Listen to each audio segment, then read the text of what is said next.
Welcome to Supervision, guys. My name is Robert Farrow, LPC Supervisor here in the state of Texas, and you are watching Welcome to Supervision. This channel has been created for my LPC associates that I am supervising for the state. If you are not one of my supervisees, then hopefully this will help you. If you want, leave a comment. Whatever reactions are fine. This is primarily designed for LPCs in the state of Texas.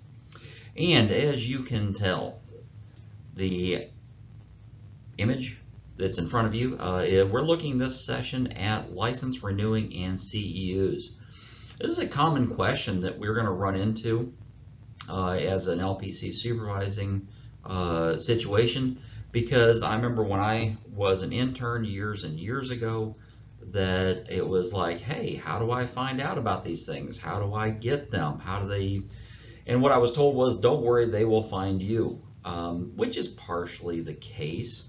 But we're going to look at that specifically this go around on renewing your licensing and what's required by the state, and then places you can get your continuing education. Okay, so your website for the state of Texas, we are now under the Texas Behavioral Health Executive Commission, and that is the website for it. The easiest way to find it is just to Google the TBHEC. It'll take you right to it. It's really simple. But that's the website you go to, and the way it's laid out, I just put the symbol there because it's just easier than trying to put the whole page. When you get to it, up in the top right hand corner, there's a list of the different boards. You of course pick the LPC board. Social workers would pick the social work board. Marriage and family therapists would pick theirs, so on and so forth. Another interesting aspect about this that they don't really put out there very much information on is how many people get audited each year and each month. So I've been an LPC for a little over 17 years now. Any case, I've been audited like 4 times.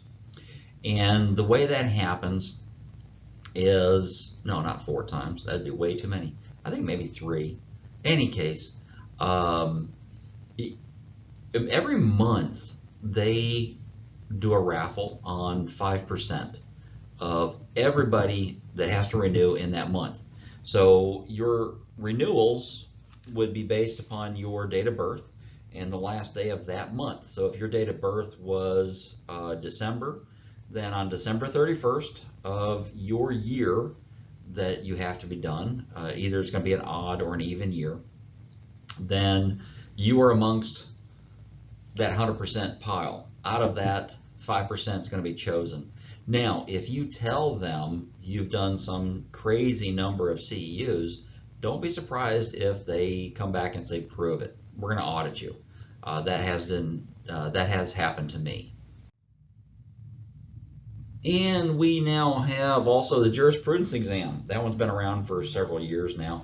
Not a big deal for that. You go through the Behavioral Health Executive Committee, Commission, whatever they want to call themselves, and take your jurisprudence exam.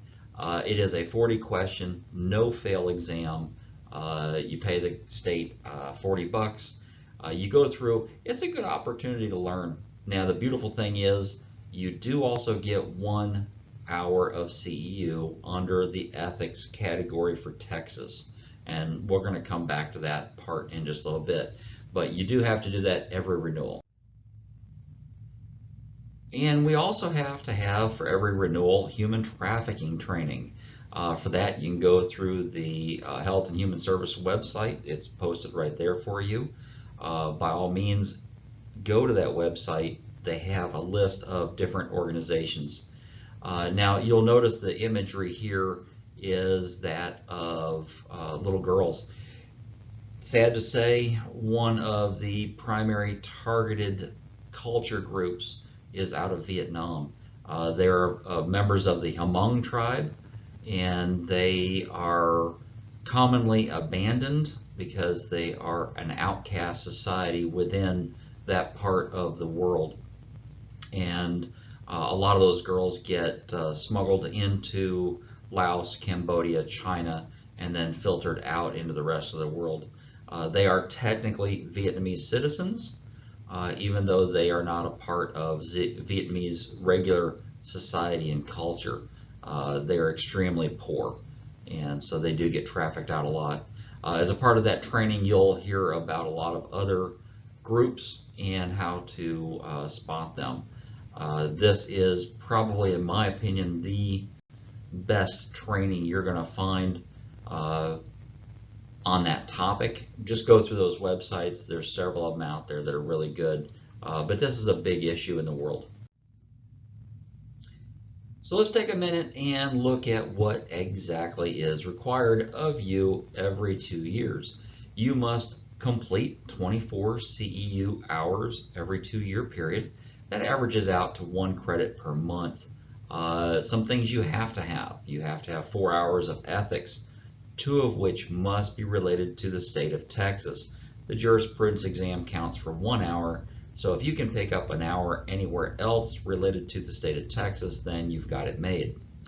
Additionally, it is also really good to be aware that supervisors have to have an additional 6 hours in supervision training every 2 years, thereby giving them 30 hours altogether. The LPC supervisor hours come in a couple different formats. We have to have it on teaching theories, developmental models, different ways to help associates learn, that kind of thing. Those are actually kind of hard to find sometimes. They are out there, but they're not always as easy to find as the regular CEUs are. So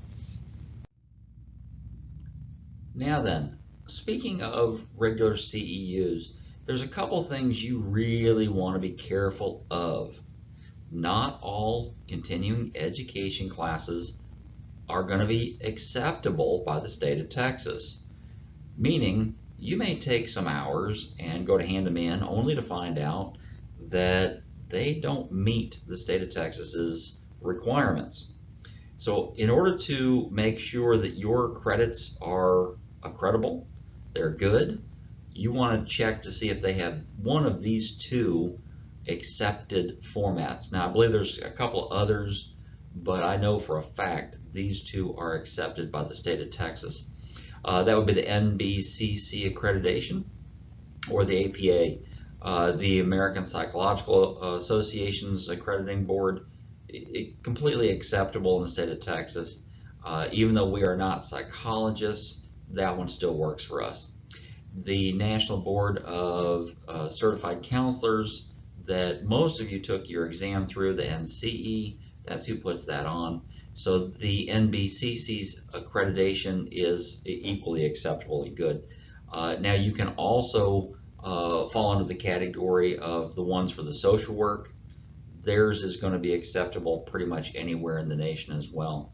I didn't put them on there just because they're not ones I normally would gravitate towards myself personally, but their credits are just as fine as anybody else's, and their material's just as good. So the NBCC is probably the most prevalent for us. So with the advent of the pandemic, we have a massive amount of increased online options for continuing education. Here are just a few of them. There's ceforless.com, there's psychotherapy.net, there's counseling.org. There are so many of them out there, but there again, you're going to want to verify if they are credentialed and appropriately NBCC or APA or the National Social Work Association. They got to have something to give them some credibility. There's a few others that I've used in the past that are really good. PESI, for example, puts out a really good program for CEUs that are completely legit and are submissible for the state of Texas. And we also have the face-to-face category. If you are of an old school mindset and you have the time to go to an actual face-to-face CEU event, then by all means you want to go to those. I personally like them because, one, you get to do a little bit of networking and talk to other counselors and just say hi, but they can be located at several other places. Local psychiatric facilities, for example, will oftentimes have a lunch and learn scenario where you go in and they have a room set up.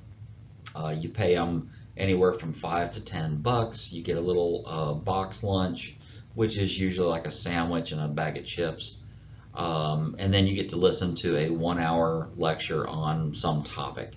I've done that many times. It's a great place to get information, not only about the topic for the CEU, but just keeping your ear in line with what's happening in the field. Psychology and counseling feels like a large industry, but we're really not. A lot of people know each other. So some other places you can go to get your face-to-face CEUs at would be local charity organizations. Some of the 501c3 categories. There's a lot of churches that are getting involved with different counseling and mental health aspects. If you look at the resources that I talked about just the other video on client education, NAMI, SAMHSA, a lot of those organizations, they've got CEUs available as well, and they're going to be really, really good quality. And so they have face-to-face as well as online. But these ones are really good for several reasons. One, it's regional. You get to hear stuff that's particular to your own industry in your own area, but also you're getting to meet people and network and just find out what's happening in other locations. So now you also have conferences you can attend. Texas Counselors Association conference, it's a really good one. Also, the TCA is also divided into having conferences for school counselors. For those of you that are LPC associates under me that are also teachers and school counselors, that's your primary target for conferences. You guys actually have to have not only your CEUs for your LPC status, but you'll need to have CEUs for your teaching licenses as well. The TCA is a great place to go to get both of those at one time. You'll have to verify that through the TEA to make sure that they double dip. Also, the American Counselors Association, which is a larger organization from the Texas Counselors Association, they have annual conferences that are really good to go there as well as regional. Now you can also, if you wanted to, go to an ACA location at another state, let's say Oklahoma, Louisiana, wherever, those credits would count here as well. And so you just want to make sure that they still have the APA and or NBCC accrediting on it, which they probably will because they are ACA connected. Another one is the American Mental Health Counselors Association. There's the website there for them, amhca.org.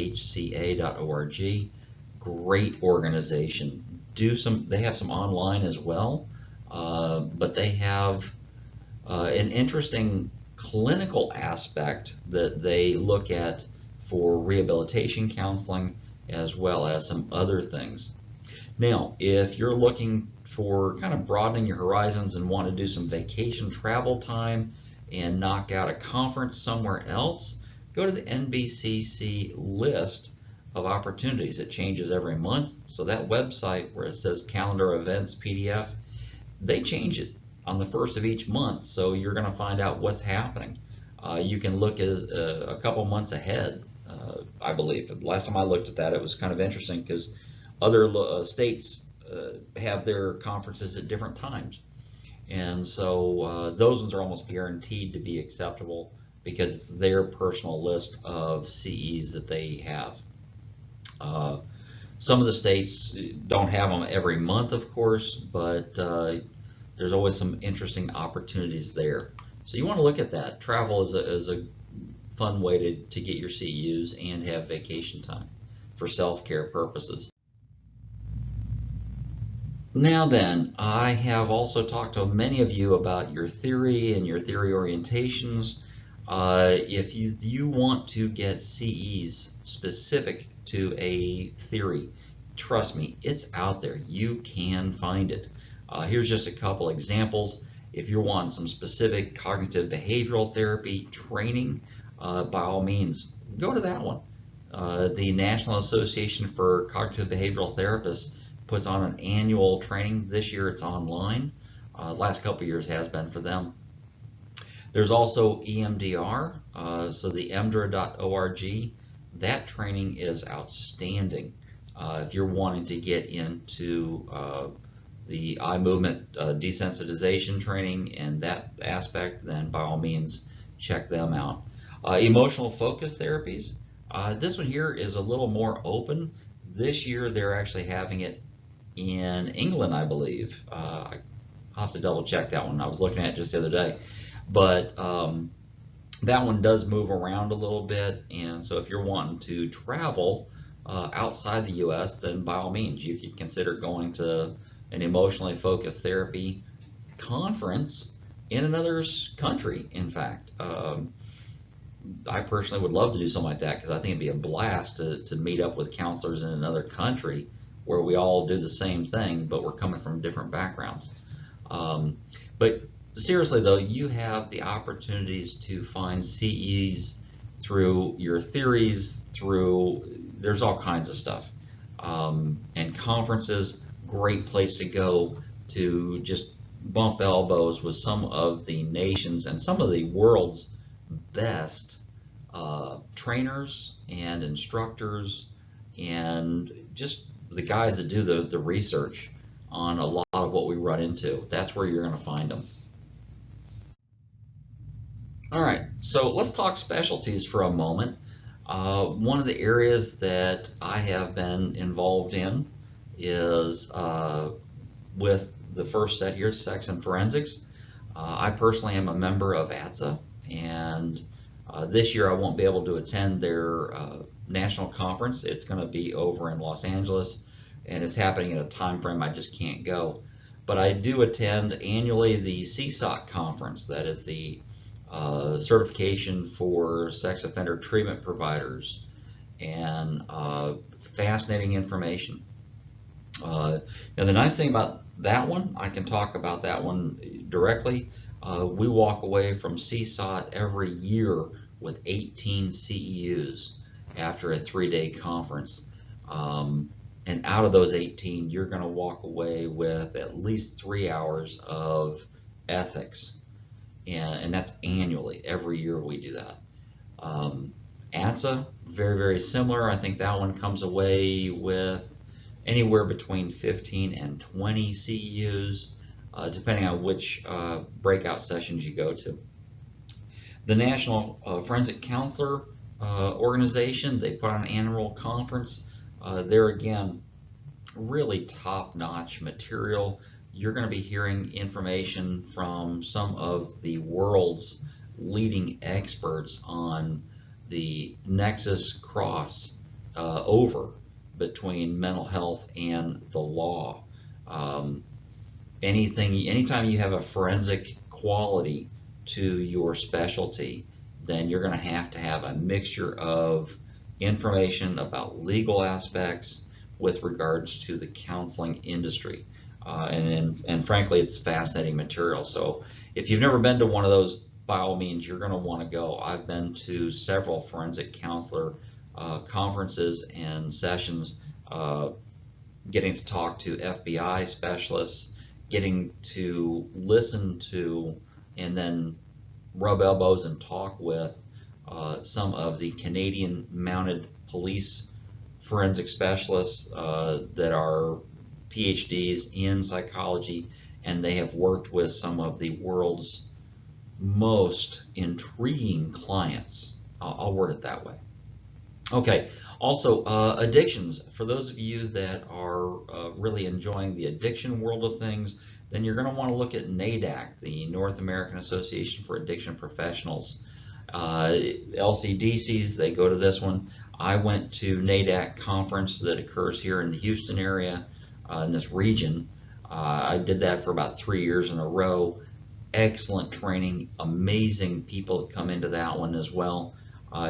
You're going to find some really good, not only technical and the neurological aspects, but also the psychosocial aspects of addiction and how to help people and their families. Really good stuff there. Now, for those of you that are really into the younger children or into play therapy orientations, then you can look at the Texas Play Therapy Conference, txapt.org. Also in the state of Texas, we have a sand tray organization. I have not yet had a chance to attend their conference, but it is really good stuff depending on which theoretical orientation you take with regards to your sand tray. If you're wanting to be Jungian or more or less in that symbolic interaction. But it's good stuff either way you want to look at it. So your specialties, this is where you're going to find them. Now, on a side note, if one of the specialties you may be interested in is not here, then just Google it, and trust me, it will pop up. There's going to be stuff out there for it. Now, before you dive into getting the specialized training, there are organizations out there that will give you that training. Yes, they can do it. It is expensive. I would encourage you to look into going to one of those specialty conferences first. Listen to the topics. Find out more information before you spend the money to get certified in a specialty. Because if you spend the money and get certified and then realize, oh my God, I really don't like this, then you've went through and wasted that money on something that you may never actually really use. Now, the training of self would always be good for you to have, but if it's something you don't like, then you just wasted that time and energy just to get continuing education hours. Your CEUs are yours and they're personal. Make them a part of who you are, your therapeutic presence. Use those opportunities to really grow. And there is one last way to get continuing education. And yes, this is the big one. Go get your doctorate. Continue on moving into what you want to learn. Now, here's the cool part. Every semester class at the doctoral level is 3 hours, of course, and you get to double dip those. So let's say you're having a semester where you're taking advanced theory, that's 3 hours long for college. For the state of Texas, those are 6 CEUs. We get to double that, which makes it really nice in that regard, because as you are getting your degree, you're also adding to your licensing. Now, that degree does not have to be a PhD in counselor education. It can be a doctorate in clinical mental health. It can be a doctorate in psychology. It can be a doctorate in family therapy. Does not matter in that regard. Now, if you get a doctorate in, let's say, I don't know, music, probably not going to apply. It has to be something in the mental health or counseling area. Now, if you were to go on and get your doctorate in psychology with a special emphasis in ergonomic psychology, some of it may apply, some of it may not. I can't say for certain. If it is a counseling-oriented doctorate, then all of it would apply, up to your classroom time. Your dissertation credits, those don't apply, but everything else would. And so here we are at the end of this session. So hopefully you've gotten something out of here you can take with you about CEUs. about the state of Texas and its requirements, the things that you can do and the places you can go to get those continuing education hours. Going on for your doctorate is not for everyone. It is not a requirement. You've got the education for your licensing.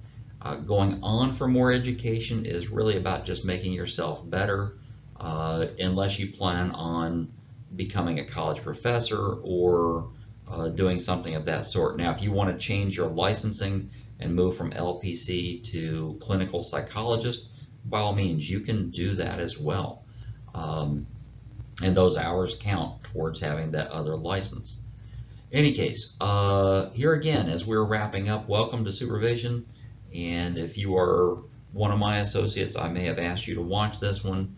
It is available on the YouTube channel, and each of my associates, I do ask that they subscribe to it to just keep up with new things as they come in, so you can watch them as they roll out.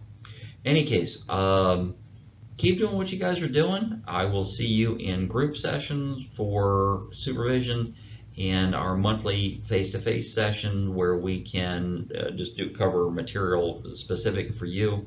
Other than that, start looking at how you want to renew, how you want to specialize, how you want to get your CEUs. Where do you want to go for those? What kind of CEUs do you want to get, online or a specialty area, a special certification? Some of those do lead to certifications, and so start thinking about that now. It all really depends on what kind of a therapist you want to turn into. So until we meet again, you guys stay ethical and keep doing what you're doing.